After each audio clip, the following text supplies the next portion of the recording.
L'angle que j'ai choisi pour aborder la question de l'interprétation de la Bible, c'est à partir donc de la réflexion de Baruch Spinoza, une réflexion qui remonte donc au XVIIe siècle et principalement dans un ouvrage qui s'appelle le Traité théologico-politique, un livre qui est ici, un livre tout à fait fascinant, qui apparaît d'abord compliqué quand on s'y lance.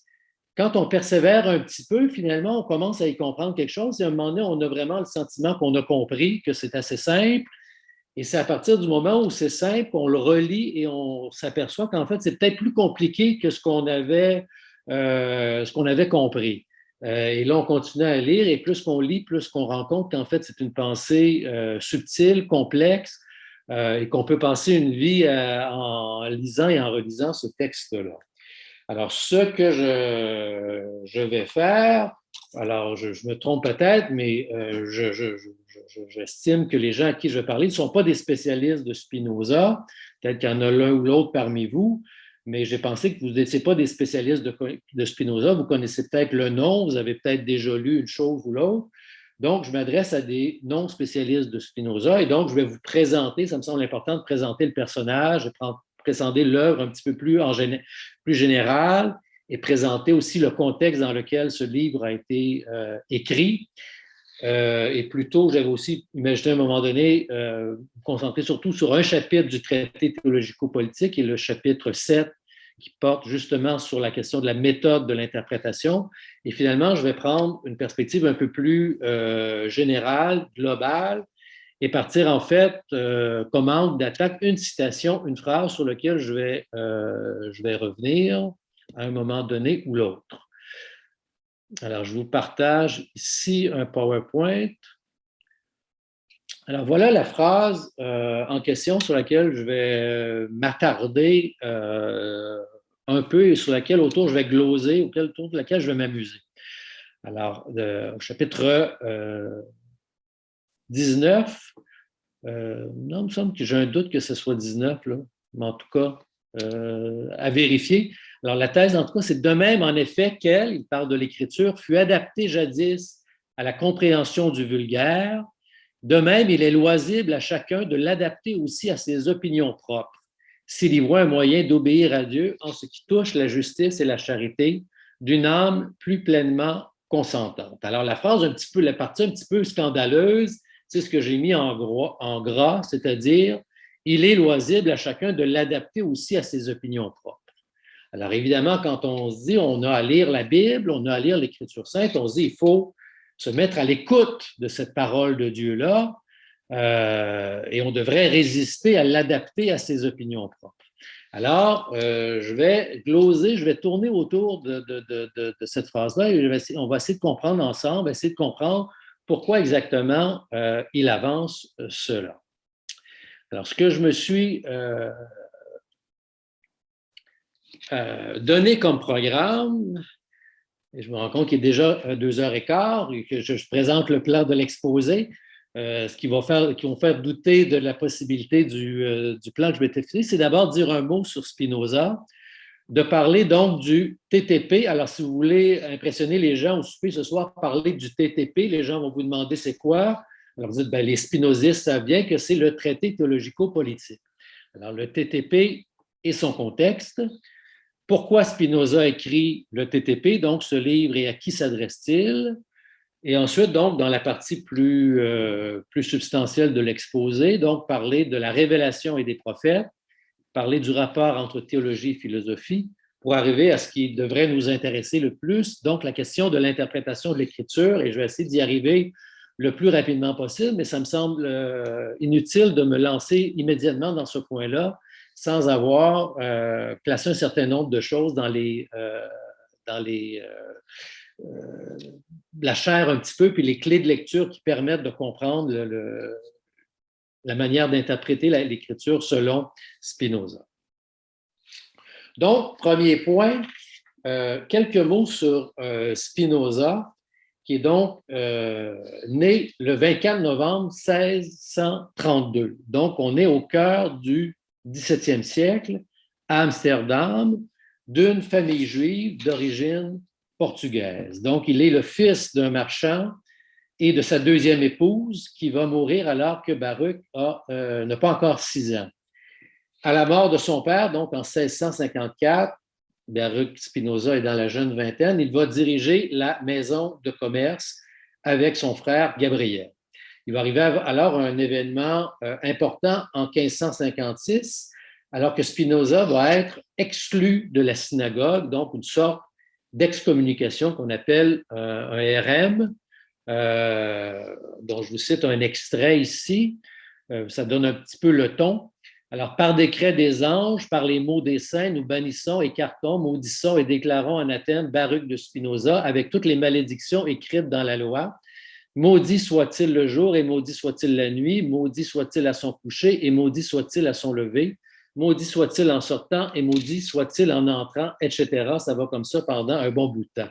Donc, RM, excommunication de sa synagogue pour des motifs obscurs un peu, puisque Baruch de Spinoza n'a pas encore commencé à écrire. Il est au milieu de la vingtaine, mais ce qui est clair, c'est le résultat. Il va être coupé de sa famille et il va désormais aussi arrêter de gérer l'entreprise familiale. On ne sait pas grand-chose de la période suivante, c'est-à-dire 1956-1661, parce qu'on a la première lettre qu'on a datée de sa main date de 1661. Il y a quelques anecdotes, notamment une anecdote célèbre où Spinoza aurait été poignardé, aurait reçu un coup de couteau par un juif fanatique. On sait aussi que c'est dans cette période-là qu'il va acquérir une bonne partie de ses connaissances scientifiques, historiques, sa culture philosophique. Il va s'initier au latin, à la culture classique avec un ancien jésuite qui va le mettre en contact donc avec un catholique. Mais en fait, les contacts les plus étroits qu'il va avoir, c'est avec surtout des protestants et des protestants hétérodoxes qui appartiennent à ce qu'on appelle la seconde réforme. On sait qu'il a fréquenté un groupe qui s'appelle les collégiens, qui sont donc un groupe parmi plusieurs qu'il y avait à cette époque-là, qui vont être en réaction contre l'Église réformée officielle. L'Église calviniste officielle, donc, va réagir contre ces groupes-là, notamment en 1653, où les réunions des collégiens vont être interdites, où on va interdire l'édition et la vente de leurs ouvrages. Mais c'est grâce à ce groupe-là que Spinoza donc, va connaître la religion chrétienne. Il va aussi fréquenter dans cette période-là les cercles cartésiens, donc les disciples de René Descartes, qui constituent, si vous voulez, la référence philosophique la plus importante de Spinoza. 1661, il va s'établir à Ringsburg, un petit village près de Lédé, où il va commencer à devoir gagner sa vie comme tailleur de verre, de lentilles optiques. Donc, toute sa vie, qui est très brève, il va exercer un métier manuel pour subvenir à ses besoins. On sait qu'à une époque, on lui a offert le poste d'un professeur d'université à Heidelberg, qui a refusé simplement parce qu'il voulait garder son indépendance intellectuelle. Il me donne l'occasion de dire que Spinoza est non seulement un grand philosophe, mais aussi quelqu'un, alors certains disent c'est un des rares philosophes qui est aussi un sage. Alors quand on examine sa vie, c'est un homme éminemment sympathique, qui a véritablement, n'est pas un professeur de philosophie, mais quelqu'un qui a cherché la vie bonne et qui a essayé de l'incarner aussi dans sa vie, qui a choisi d'une certaine façon la pauvreté, de consacrer véritablement sa vie à sa pensée. À Ringsburg, donc, il va commencer à rédiger le court traité, un ouvrage qu'on va découvrir après sa mort, un autre ouvrage, traité de la réforme de l'entendement, qu'il ne va pas compléter. Il va déménager ensuite à La Haye. On est toujours donc à Amsterdam, où il va vivre jusqu'à sa mort en 1677. Et si vous avez bien calculé, donc, il a à ce moment-là 45 ans. Il va mourir donc d'un trouble pulmonaire lié probablement à son travail là, dans les verres optiques. En 1663, il va publier Principes de la philosophie de Descartes, qui est le seul ouvrage publié de son vivant sous son nom. Et qui est un livre qui nous en apprend pas beaucoup, en fait, sur sa propre pensée, qui est plutôt issu des cours que Spinoza donnait, des cours privés qu'il donnait à des élèves comme ça sur la philosophie de Descartes. Il va commencer dans ces années-là, donc on est dans les années 60, la rédaction de son grand ouvrage, son maître ouvrage, qui est l'Éthique. Donc j'ai ici une des traductions. Ouvrage qu'il va écrire pendant une quinzaine d'années, qui va paraître simplement après sa mort, et qui est vraiment le grand livre de Spinoza, écrit patiemment, comme je vous dis, ça a pris, là, je pense, une quinzaine d'années, quelque chose de cet ordre-là. À un moment donné aussi, il va interrompre l'éthique pour écrire justement le TTP, le traité théologico-politique, qui va paraître, celui-là, du vivant de Spinoza en 1670, mais d'une manière, sous une forme anonyme, qui est donc le deuxième, les deux seuls ouvrages qui vont paraître du vivant de Spinoza. Et dès qu'il va mourir, donc en 1670, ses amis vont publier les œuvres posthumes, dont l'Éthique. Des ouvrages qui vont être immédiatement interdites par les autorités de ce qui est aujourd'hui à peu près la Hollande, et considérés comme profanes, athées et blasphématoires. Alors voilà un petit peu pour la vie de Spinoza. J'en arrive, si vous voulez, maintenant au contexte du TTP et contexte d'élaboration de cet ouvrage. Alors, pour le comprendre, il faut vraiment le situer dans le contexte politique et religieux des Pays-Bas au XVIIe siècle. Au plan politique, donc, les Pays-Bas ont acquis leur indépendance au cours de ce qu'on appelle la guerre de 80 ans contre l'Espagne. Et c'est simplement donc en 1648 que l'Espagne a reconnu finalement l'indépendance des 7 provinces néerlandaises. Les Pays-Bas, qui sont à ce moment-là, donc, font vraiment une exception dans le paysage européen, qui est majoritairement monarchique. Les Pays-Bas sont en fait un regroupement de provinces qui sont souveraines.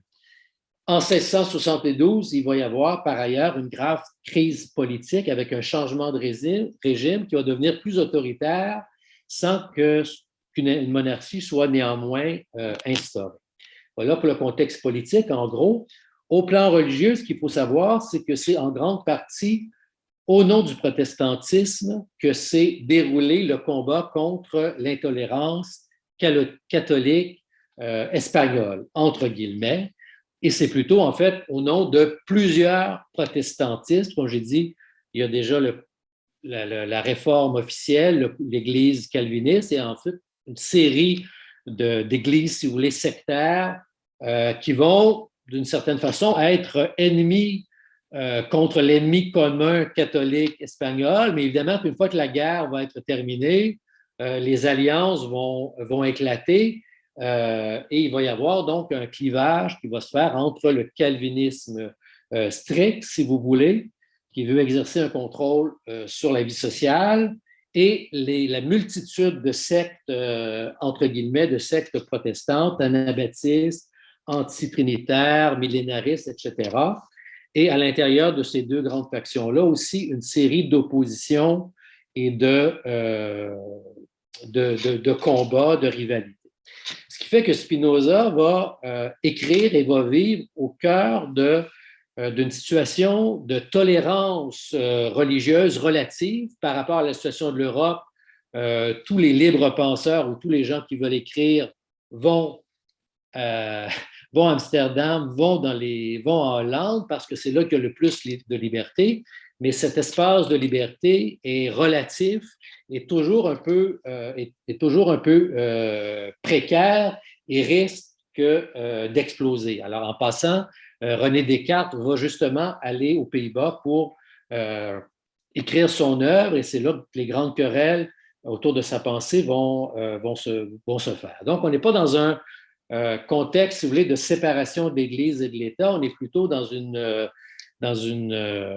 tension très grande entre ceux qui revendiquent la souveraineté du pouvoir religieux et encouragent ces empiètements sur la société, et d'autres qui insistent sur la souveraineté du pouvoir politique et le droit de gérer, si vous voulez, de contrôler, d'avoir une mainmise sur les affaires religieuses. Spinoza étant plutôt dans le deuxième cas de figure.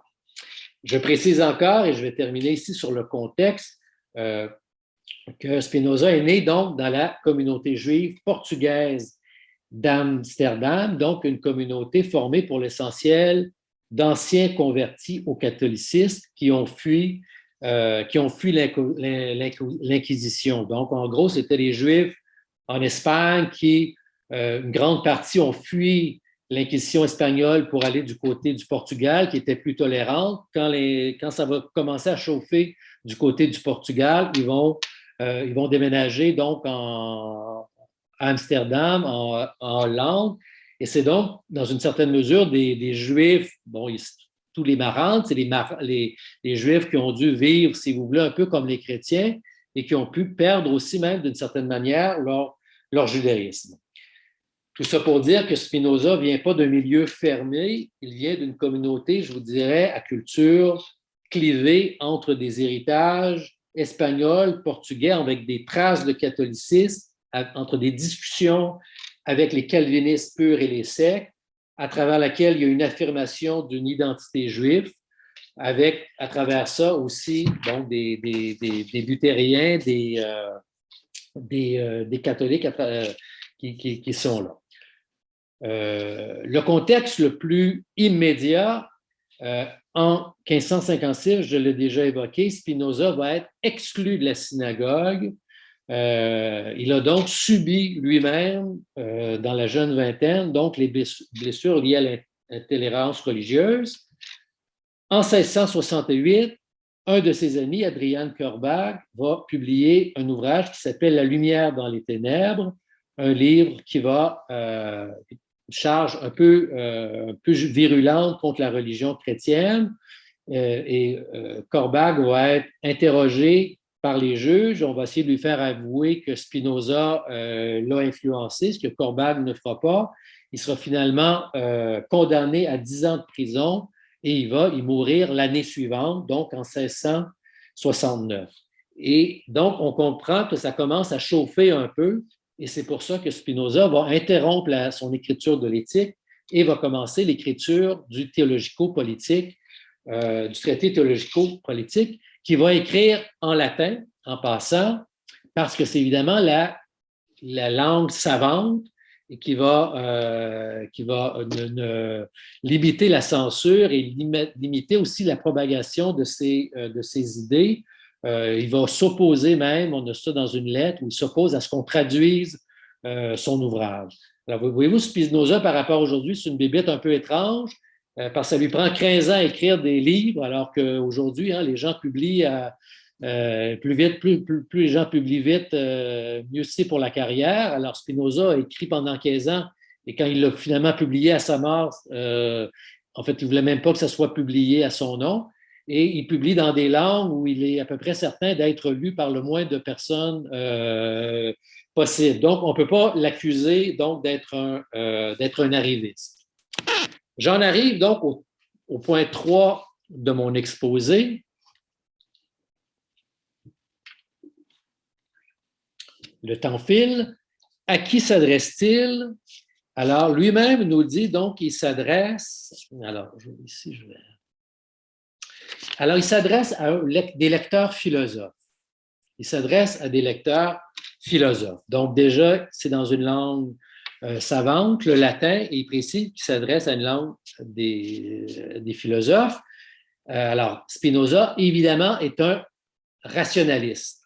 Alors, il écrit dans le TTP, « L'entendement étant la meilleure partie de notre être, il est certain que si nous voulons vraiment chercher l'utile, nous devons par-dessus tout nous efforcer de parfaire notre entendement autant qu'il est possible, car dans sa perfection doit consister notre souverain bien. » Alors, il s'adresse à des philosophes, il s'adresse à des gens qui sont convaincus que des gens qui essaient de vivre sous la conduite de la raison. Donc, il ne s'adresse pas à ceux qu'il appelle les vulgaires. Alors, les vulgaires, c'est qui? C'est une drôle de connotation aujourd'hui. Il ne faut pas l'entendre d'une manière négative. C'est simplement les gens qui vivent non pas sous la conduite de la raison, mais sous l'effet des passions. Alors, je sais, alors, il dit précisément, donc, que ce n'est pas à ces vulgaires-là qu'il s'adresse. Je sais en effet combien sont enracinés dans leur âme les préjugés auxquels, sous couleur de piété, ils ont donné leur adhésion. Je sais aussi qu'il est également impossible d'extirper de l'âme du vulgaire la superstition et la crainte. Je sais enfin qu'en lui, l'insoumission tient lieu de constance et qu'il n'est pas gouverné par la raison, mais emporté par la passion à la louange et au blâme. Je n'invite donc pas à lire cet ouvrage, le vulgaire, et ceux qui sont ajoutés des mêmes passions que lui, bien que plutôt préférerais-je de leur part une entière négligence à une interprétation qui, étant erronée suivant leurs coutumes invariables, leur donnerait occasion de faire le mal et sans profit pour eux-mêmes, de nuire à ceux qui philosopheraient plus librement. À ces derniers, en effet, philosophes, j'ai la conviction que cet ouvrage sera très utile. Donc, ouvrage qui s'adresse à des philosophes, et donc, pour comprendre le TTP, il faut soi-même adopter une posture philosophique. Pourquoi a-t-il écrit cet ouvrage-là? Alors, il nous le dit lui-même dans une lettre, donc datant de 1665. Alors, je compose actuellement un traité de mon cru, il parle du TTP, à propos du sens de l'écriture, et voici ce qui me pousse à le faire. Les préjugés des théologiens, je sais en effet que ce sont surtout ces préjugés qui empêchent les hommes de pouvoir consacrer leur esprit à la philosophie. Donc, je travaille à les mettre en évidence et à en préserver l'esprit des plus avertis. L'opinion qu'a de moi l'homme du commun, qui ne cesse de m'accuser d'athéisme, autre malheur que je suis contraint de détourner, autant que faire se peut, la liberté de philosopher et de dire son sentiment, et qui aujourd'hui est en quelque sorte supprimée par le trop d'autorité et le trop de virulence des prédicants. Donc, trois motifs.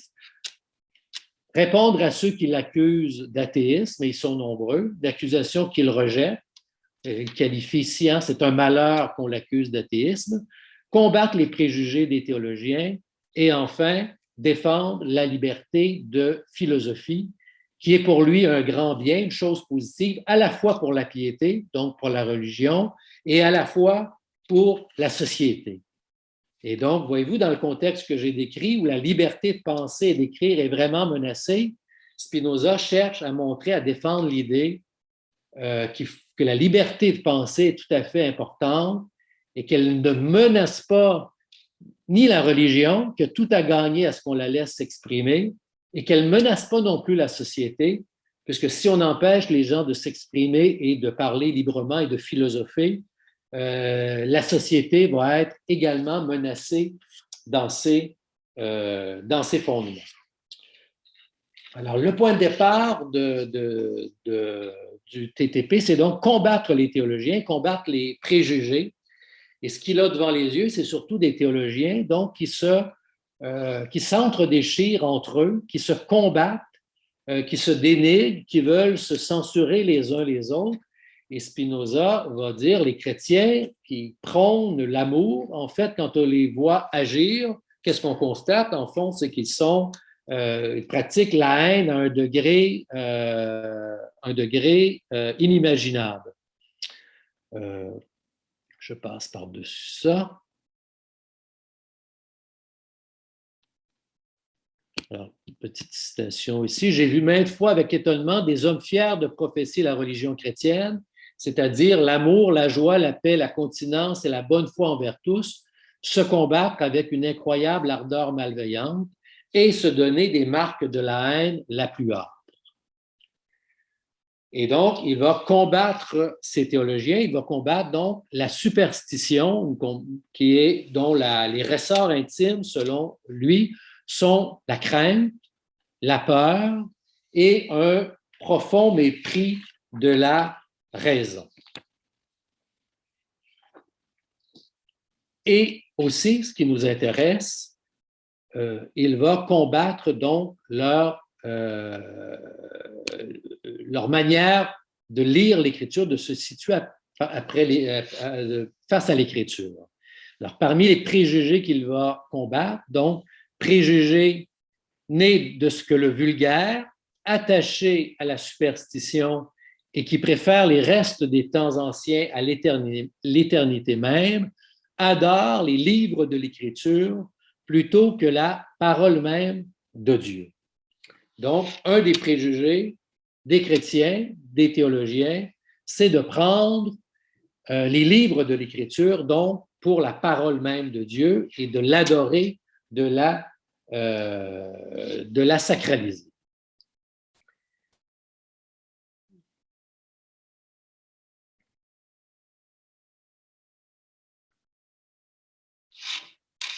Autre citation ici, qui font partie des préjugés des superstitieux et des théologiens.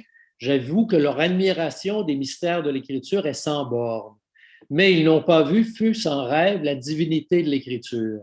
Plus bas leur admiration les incline devant ces mystères, plus ils montrent qu'en eux, la soumission à l'Écriture l'emporte sur la foi, et cela se voit encore parce que la plupart posent en principe que l'Écriture est partout vraie et divine, alors que ce devrait être la conclusion d'un examen sévère, ne laissant subsister en elle aucune obscurité. Ce que son étude directe nous démontrerait bien mieux sans le secours d'aucune fiction humaine, il le pose d'abord comme règle d'interprétation. Et donc, Spinoza va attaquer d'entrée de jeu cette idée que le postulat que l'écriture divine, que l'écriture est divine, que l'écriture est sacrée, que l'écriture est les paroles de Dieu. Alors, juste une petite parenthèse ici. Le livre de Spinoza, dès sa sortie, a été censuré, a été condamné et a été qualifié ici d'un livre forgé en enfer. Alors, juste pour vous dire, ça n'a pas du tout passé comme lettre à la poste. Alors, pour arriver donc à la juste interprétation telle que Spinoza l'entend, donc quelques éléments que je voudrais qu'on regarde ensemble en partant de la question de la révélation et des prophètes. Je dirais ensuite un mot très rapide sur le rapport entre théologie et philosophie et on va ensuite arriver à sa manière de concevoir l'interprétation. Alors, j'espère que je ne parle pas dans le vide et que ça va, oui? Bon, je fais confiance à Sébastien. Alors, j'ai repris ici la thèse scandaleuse. Alors, révélation et les prophètes. Alors, je souligne ici dans cette thèse-là, donc, de même en effet que l'écriture fut adaptée à la compréhension du vulgaire, il est loisible aussi à chacun de l'adapter aussi à ses opinions propres. Alors, déjà, un élément d'interprétation de cette thèse-là, qui est de dire, dans le fond, il y a deux processus d'adaptation et il y a un premier processus d'évaluation dont le premier auteur est Dieu lui-même, qui, dans sa révélation, s'est adapté aux prophètes. Alors donc, le lecteur, dans le fond, qui adapte l'Écriture, rentre dans un mouvement qui a été initié par Dieu lui-même. Alors, il est plus que suffisamment établi par là que les révélations de Dieu ont été adaptées à la compréhension et aux opinions des prophètes. Donc, les prophètes, essentiellement, pour Spinoza, sont des êtres qui se distinguent par leur faculté d'imagination, leur faculté d'interprétation des signes qui les rendent capables, dans le fond, de transmettre, de diffuser la révélation de Dieu et d'en parler d'une manière qui trouve un écho chez le peuple. Donc, les prophètes, pour Spinoza, ont bel et bien reçu la révélation, mais ils ont pu en même temps ignorer, je cite ici chapitre 2 du TTP, ils ont réellement pu ignorer les choses de pure spéculation qui ne se rapportent pas à la charité et à l'usage de la vie. Et donc, pour Spinoza, la révélation, essentiellement, c'est quelque chose qui concerne justement la charité et l'usage de la vie, donc la manière de vivre, et non pas des savoirs, et non pas des connaissances. Et les prophètes, donc, ce sont ceux qui lorsqu'on examine les écrits de la Bible, qui ont des opinions, donc, je cite ici, des opinions opposées. Il s'en faut donc beaucoup qu'on doive tirer d'eux la connaissance des choses naturelles et spirituelles. Notre conclusion, par suite, est que nous ne sommes pas tenus d'avoir foi dans les prophètes, sinon pour ce qui est la fin et la substance de la révélation,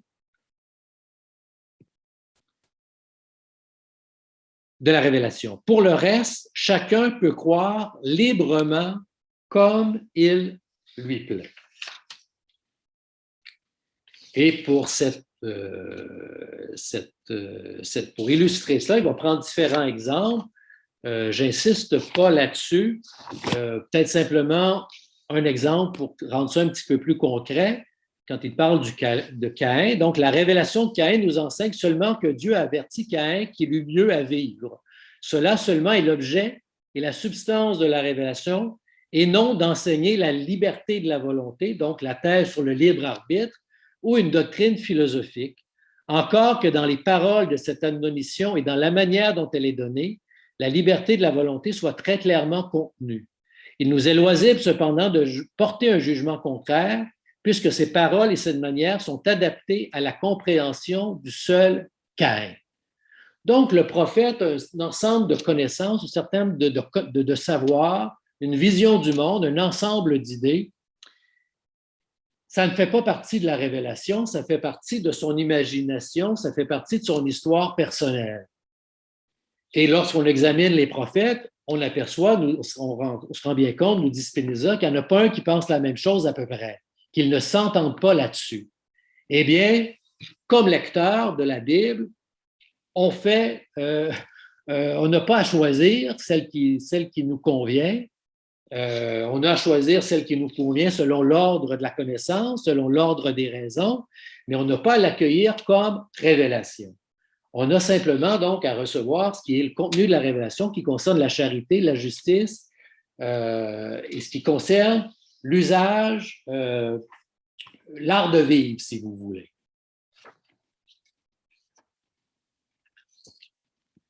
Alors, la révélation prophétique est donc, pour Spinoza, une connaissance simplement naturelle. Il n'y a pas de connaissance surnaturelle privilégiée. Il va chercher à montrer qu'à partir même des textes des Écritures, on n'a aucun indice que les prophètes ont reçu une révélation particulière. Simplement, les prophètes, c'est des gens qui se basent sur la seule connaissance fiable, la connaissance naturelle, mais qui ont beaucoup d'imagination et qui réussissent à transmettre aux autres et à convaincre les autres, si vous voulez, qu'ils ont bien, qu'il faut vivre de telle manière plutôt que de telle autre. Et donc, selon l'ordre, selon la logique, si vous voulez, de la charité et de la justice.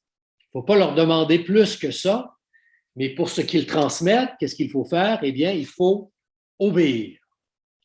Alors, s'agissant du Christ, c'est assez intéressant, je cite ça ici. On ne doit pas juger autrement des raisons par lesquelles le Christ convainc les pharisiens d'insoumission et d'ignorance et exhorte ses disciples à la vie vraie. Il a adapté ces raisons aux opinions et aux principes de chacun. Par exemple, il dit aux pharisiens, et si Satan rejette Satan dehors, il est divisé contre lui-même. Comment son royaume subsisterait-il? Il n'a voulu que convaincre les pharisiens par leurs propres principes. Il n'a pas voulu enseigner qu'il y ait des démons et un royaume des démons. De même, quand il dit à ses disciples, prenez garde de ne mépriser aucun de ces petits, car je vous dis que leurs anges sont dans les cieux, etc. Il ne veut enseigner rien d'autre qu'ils ne doivent pas être orgueilleux et ne doivent mépriser personne. Il ne veut pas enseigner ce qui est impliqué dans le tour dont il use pour mieux persuader ses disciples. Donc, le Christ lui-même, que Spinoza considère comme la bouche de Dieu, a adapté son enseignement à son auditoire. Et c'est bien évidemment pour cette raison-là qu'il a parlé en parabole. Il y a donc dans la parole prophétique, dans les discours prophétiques, des oppositions dans les différents discours des prophètes qui tiennent à quoi? Qui tiennent à la différence de leur tempérament, de leur histoire personnelle dans leur différence d'imagination, pour reprendre la catégorie de Spinoza. Et il y a un fond commun qui réside donc dans l'adhésion à un certain nombre de signes qui vont dans le sens de la justice et de la charité. Et donc, la manière dont Spinoza envisage la révélation prophétique est liée évidemment à la manière dont il envisage le rapport entre théologie et philosophie. Et c'est évidemment tout à fait important dans le contexte où il écrit. Alors, il va défendre la thèse que la raison et la foi ont chacune raison, mais chacun dans un domaine complètement séparé, distinct. Alors, d'un côté, il y a le domaine de la raison, et à l'aide de la lumière naturelle, donc on peut avoir des idées claires et distinctes, on peut comprendre la réalité, on peut comprendre ce qu'il appelle les vérités éternelles, et on peut surtout avoir une idée juste de Dieu. Il y a donc une connaissance juste de Dieu qui nous est donnée par la raison, une connaissance de Dieu comme de celui qui agit et dirige toute chose par la seule nécessité de sa nature. Et cette idée de Dieu, on va surtout la retrouver, donc élaborée dans l'éthique qui constitue toute la première section de l'éthique, qui est consacrée à Dieu. Donc, côté domaine de la raison, et de l'autre, le domaine de la foi et de la révélation.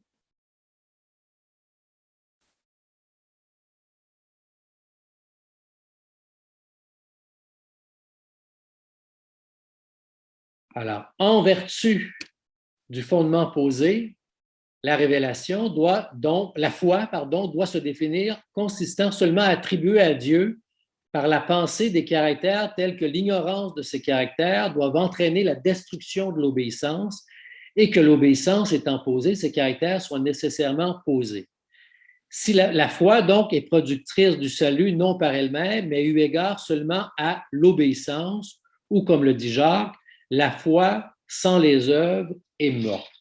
Donc, la foi est de l'ordre de l'obéissance et la théologie, ce qu'il appelle la théologie, dont il nous propose une définition, c'est la révélation en tant qu'elle indique le but auquel nous avons dit que l'Écriture tend, c'est-à-dire ce qu'on peut appeler donc proprement la parole de Dieu. Donc, la théologie chez Spinoza, c'est synonyme de révélation.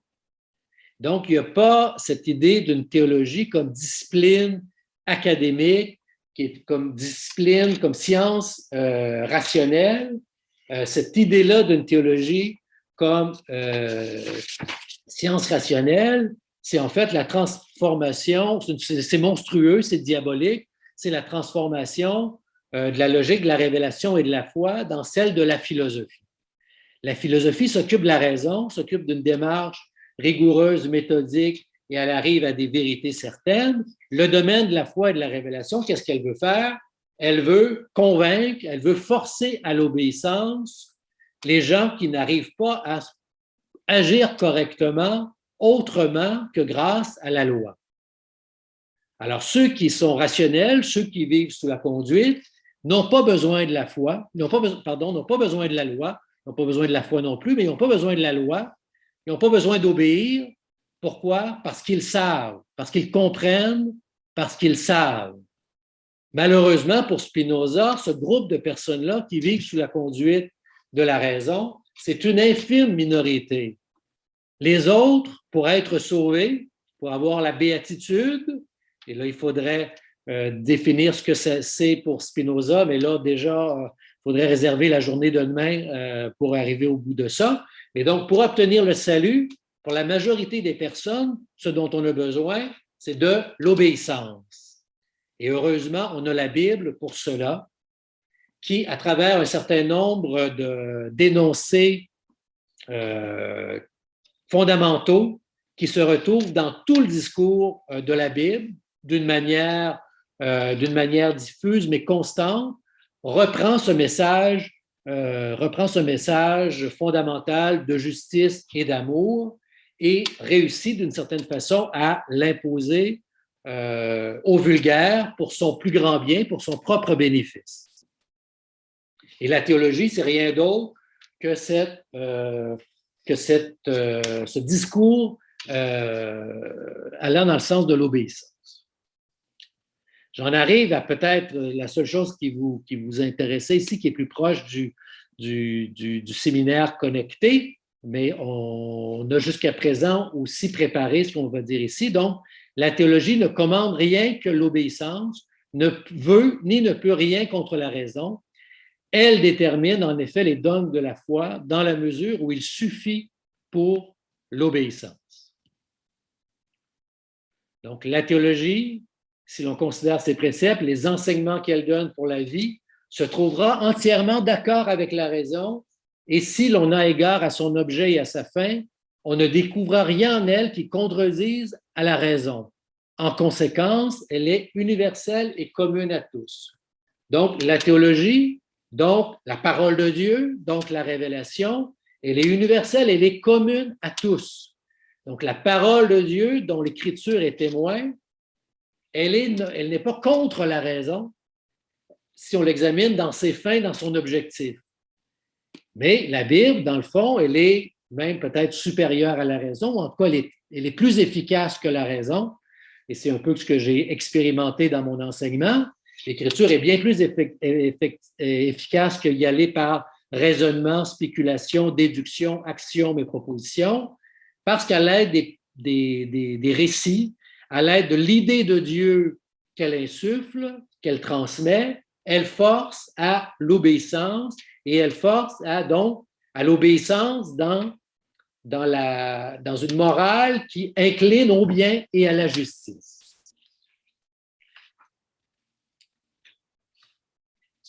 S'agissant à partir de là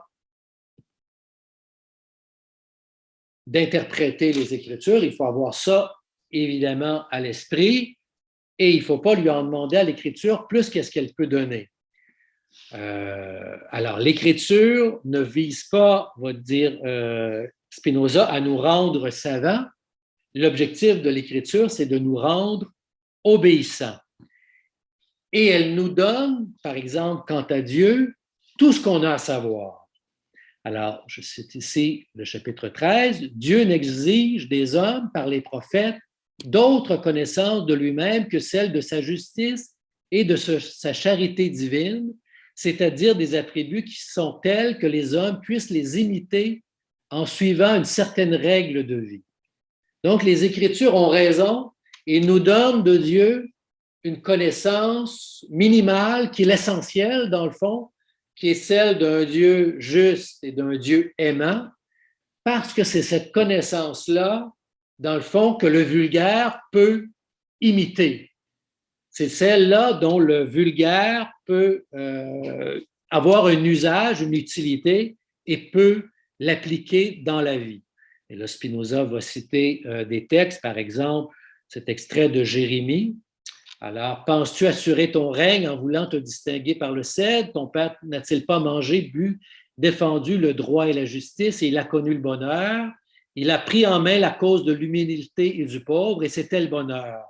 Me connaître, n'est-ce pas cela, oracle du Seigneur? Connaître Dieu, alors donc, c'est aussi la première lettre de Jean. Connaître Dieu, c'est quoi? C'est dans sa vie aimer et c'est pratiquer la justice.